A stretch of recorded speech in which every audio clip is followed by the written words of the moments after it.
నమస్తే, welcome to Yoyo cine talkies. ఇండస్ట్రీలో ఒకరు చేయాల్సిన సినిమాలు మరొకరి చేతిలోకి వెళ్ళడం సర్వసాధారణం.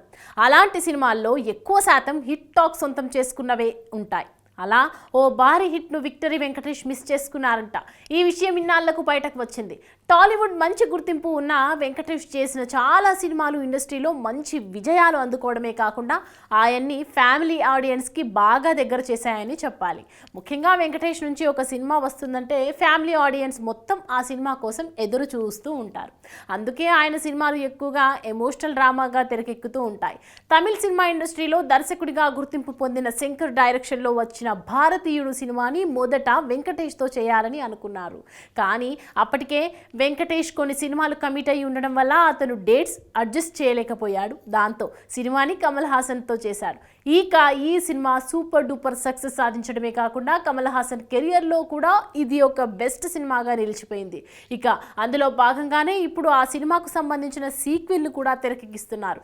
మొత్తానికైతే విక్టరీ వెంకటేష్ తన ఖాతాలో ఒక భారీ హిట్ సినిమాను మిస్ చేసుకున్నాడని చెప్పాలి. ఇదిలా ఉంటే వెంకటేష్ ప్రస్తుతం అనిల్ రావిపూడి దర్శకత్వంలో ఒక సినిమా కూడా చేస్తున్నాడు. ఈ సినిమా కామెడీ ప్రధానంగా సాగనున్నట్లుగా తెలుస్తోంది. అయితే ఈ సినిమాతో గనక సూపర్ సక్సెస్ ని అందుకుంటే వెంకటేష్ కెరియర్ మరింత సూపర్ ఫాస్ట్ గా ముందుకెళ్తోంది. శంకర్ కూడా ప్రస్తుతం రామ్ చరణ్ తో గేమ్ చేంజర్ అనే సినిమా చేస్తున్నాడు.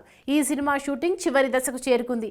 ఈ సంవత్సరంలోనే ఈ సినిమాని రిలీజ్ చేయడానికి ప్లాన్ చేస్తున్నారు.